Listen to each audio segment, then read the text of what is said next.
Сайн байцгаана уу? За өнөөдөр бид хоёр бас нэгэн аимшигт түүхийг ярих гэж байна. За өнөөдөр чи юу ярих гэж юм? Би болонгууд өнөөдөр хүнд ингээд зуны амралтаар ингээд тохиолдсон нэг аимшигтай түүхийг ярих гэж байгаа. Зуныхан Би чи юу ярих вэ? Би юм ярихгүй би юм сонсон. Би юу ярих гэж? би яаж мэдээ. Юу лээ? Дэрхийн нэг тэр хэвд болсон нэг юм ярина. За эхлэх үү дээ. За Тийш.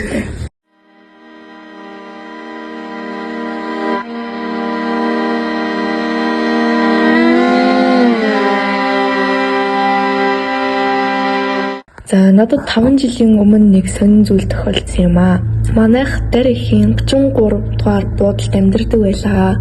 Би тэнд Хүслэн Луя гэдэг хоёр найзтайгаа энд тентхийн хоосон хөнгүй эвгүй байшингуудын цон хаглаа цугтаадаг байлаа.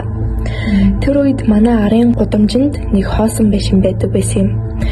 Бид гурав энэ хавийн хөнгүй эвгүүл гэсэн бүх байшингийн цонхыг хагалсан мөртлөө ягаад ч юм тэр эзгүй байшингийн цонхыг хаглаагүй байв.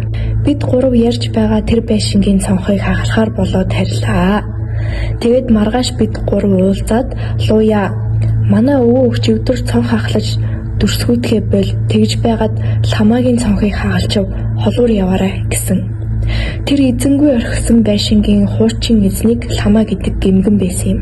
Гэд Луя ярихад Хүслэн худлаа да. Хагалсан ч яадаг юм гээд бид гурав маргаж явсаар байгаад нөгөө байшингийн хажуу оцсон юм.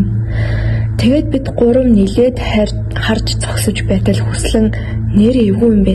Болий гэхэд нь би гинэт зориг ороод яавал гээд над талын цонхрон чулуу шидсэн чинь амар чанга бас их олон зүйл хагарч байгаа юм шиг дуурхаар нь бид гурав цугтаасан юм.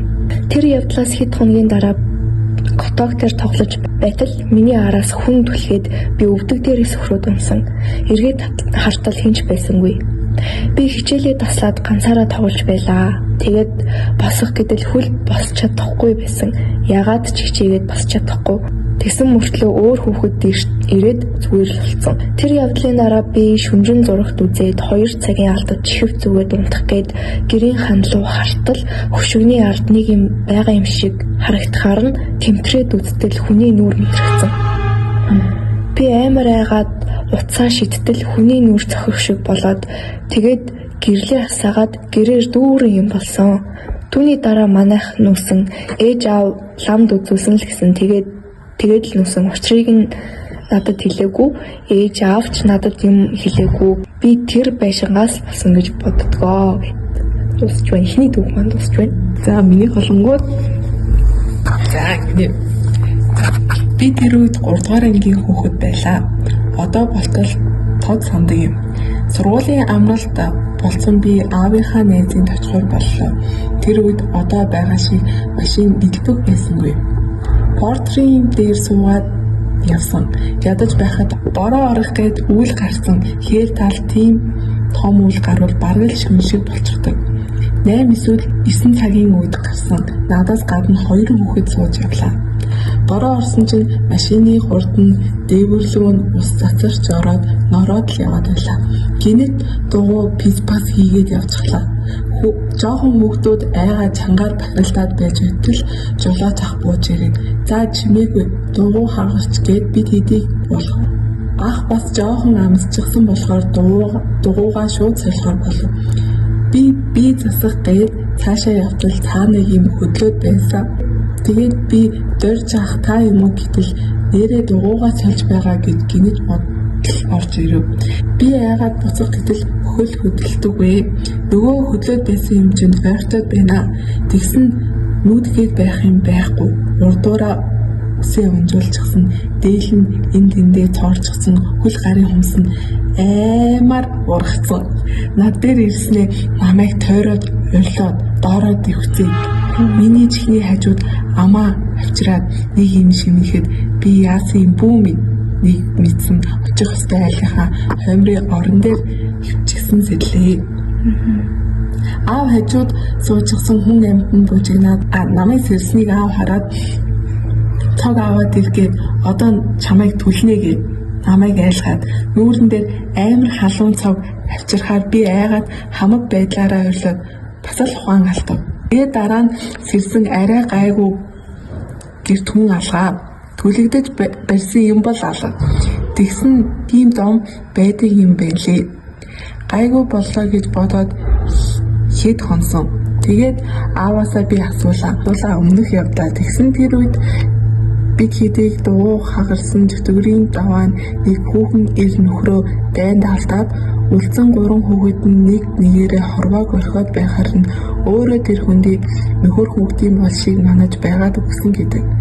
Харин хүн харахаараа нөхөр хүүхдийн болшийг авах гэж байна гэд дайрдаг гэсэн. Тэгж байгаад тухайн зам дээр явж байгаад машин дайруулад дайсан хүн нь тэр хавьд нь болшийг нь унсан гэсэн. Энэ явдал нь 1956 оны үед болсон гэж хүн амьтан ярьдаг юм байлээ. Аав надад хэлээгүй дараа нь өөр хүнтэй ярьж байхыг сонссон. Тэр орой гайгүй болоод хэд хоног гайгүй байсан. Тэгээд бид хэд хоногоос гэрлүүгээ буцсан. Гэхдээ одоо болтол тэр явдал хаяа зүудэнд орж ирдэг гинэ. Одоо нэг лагерт болсон явдал. За 7 буудлаас хоошо байдаг лагерт манайх гардаг байлаа. Тэнд байгаад байхаар ихэн болно. Нэрээр дуудана, шүн дунд унтаж байхад хөл доор хүн ирж суун гэх мэт. Тэгсэн нэг удаа би ганцаараа хонох болдгийм байна. Дөнгөж орж ирээд байж байтал тог тасгарчихлаа. Алаа асаага дороо засчгаа тэсэг хөвтлээ. Ганцаараа байсан болохоор айц төрөх маягтай.